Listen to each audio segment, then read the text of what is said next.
everyone. This is your host for Latina Role Models, Damaris Ramos, and tonight we have Aiza Acevedo. Aiza Acevedo. We have been together at different networks, because I've seen you in different networks, and different events from the community. Tonight's about you. Who is Aiza? Let's see. Culturally? I was born in Panama. Yes, I was born in Panama when my parents divorced. My mom actually decided to move to Springfield, Massachusetts.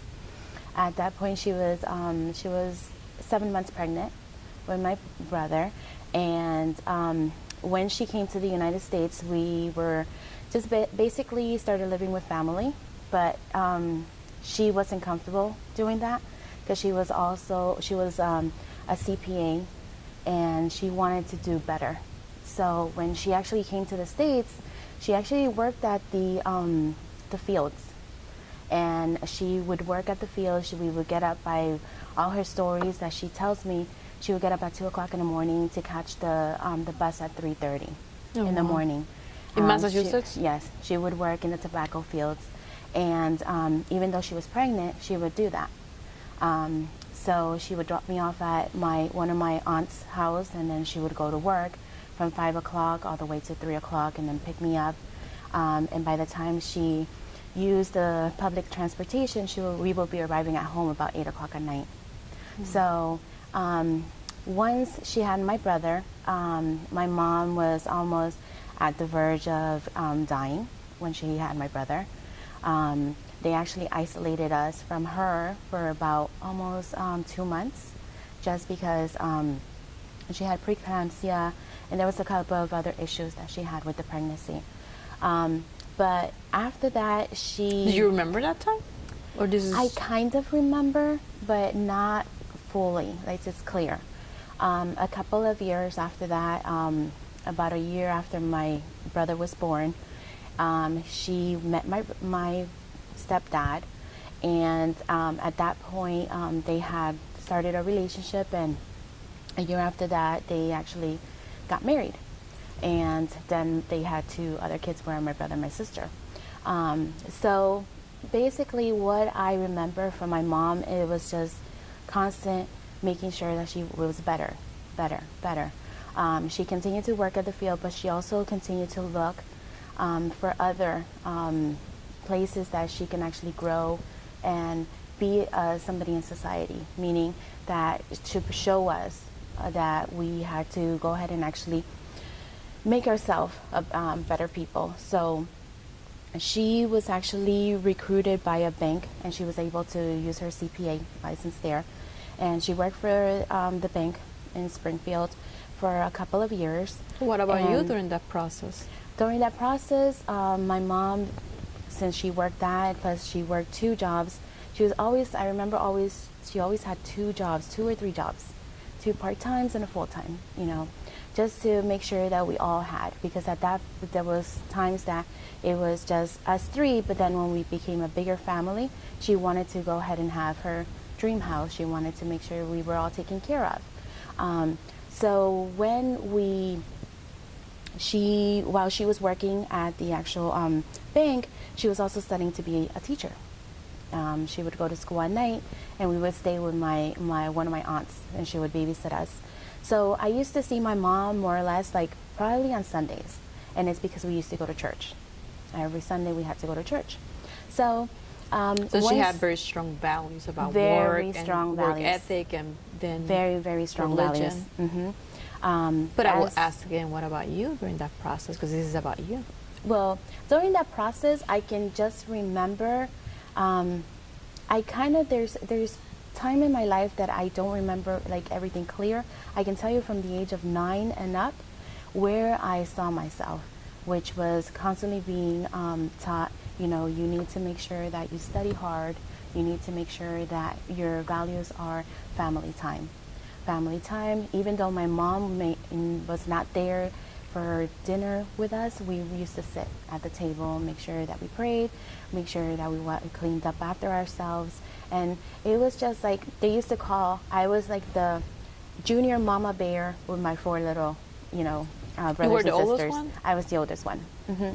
And it came to a point that we decided to, well, my parents decided at the age of when I was 12 years old to come to Florida. We lived in Altamont Springs, and it was a totally different change from Springfield, Massachusetts, where my mom was so involved in the community because she worked at a local bank, so everybody knew her. And compared to coming up here, everything is quiet.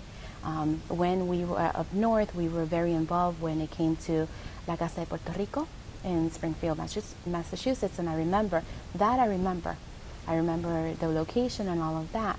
And my brother and my sister's godparents lived very close to us, and they were also teachers. So we were very, very tight in the community.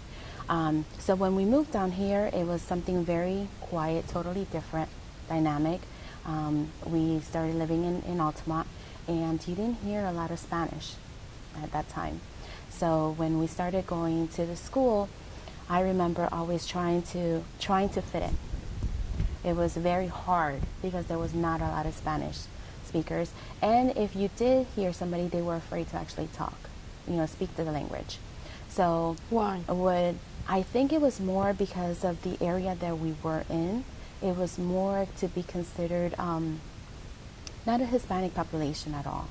I remember having maybe one of my friends that was actually Spanish, and we were able to sometimes, she would talk to me at her house in Spanish, but not while we were in school.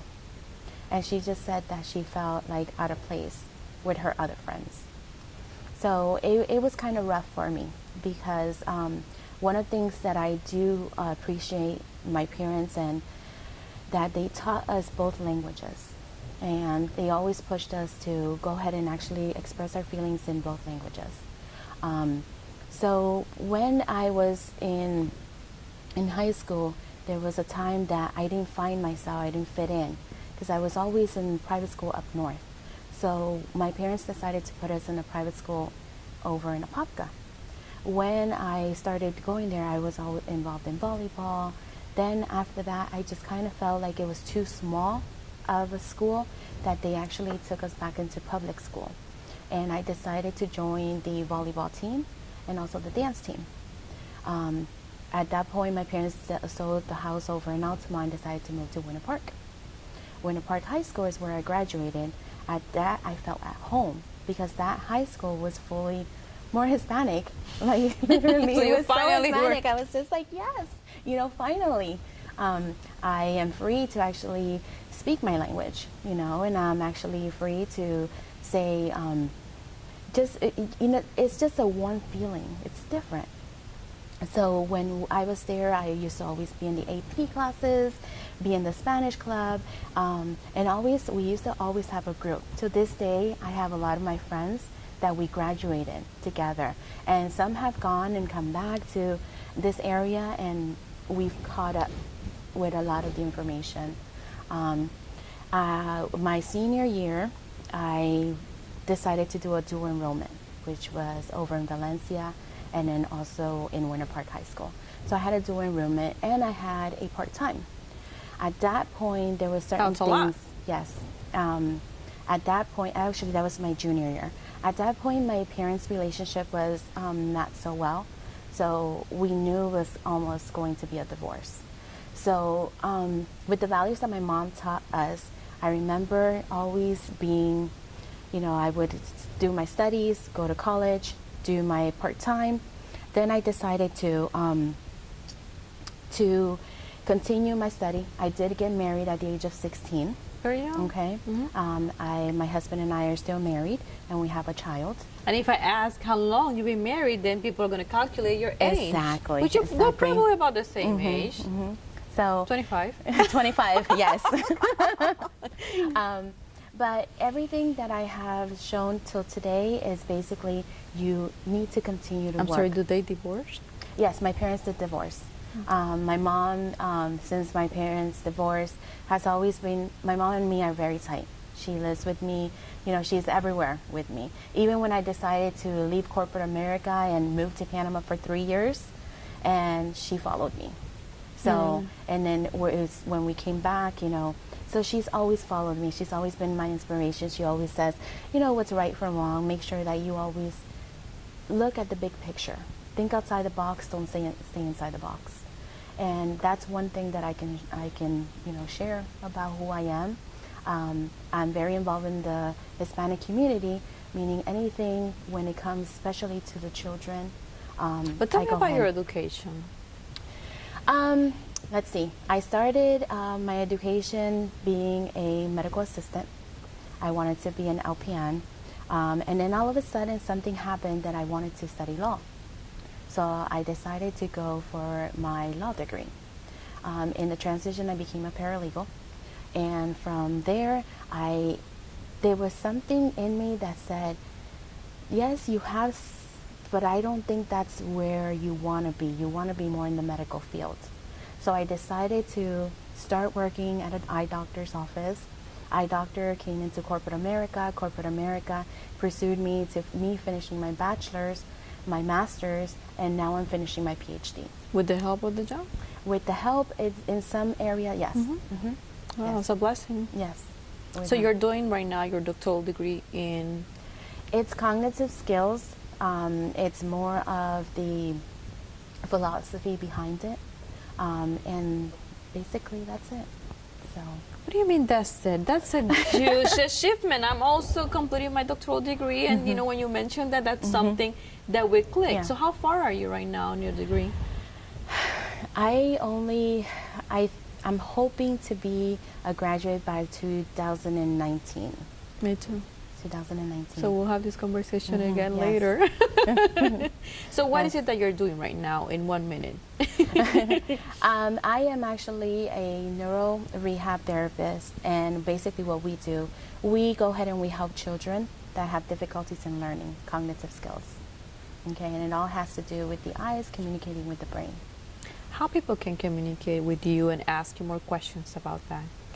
They can call the office. Our office is located in Longwood.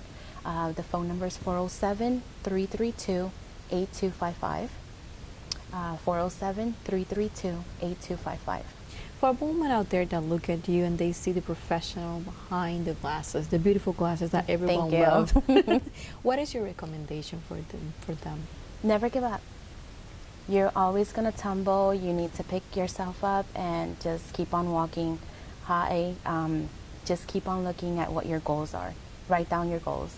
Look at them, write that down, and make sure that that's where you're going. And have a date for your goals, because, you know, like, Yes. otherwise they're just dreams. They're just dreams, correct. It has been a pleasure. Thank you, thank you. This is Damaris Ramos for Latina Role Models, and this has been Aiza Acevedo. Thank you and good night. Good night.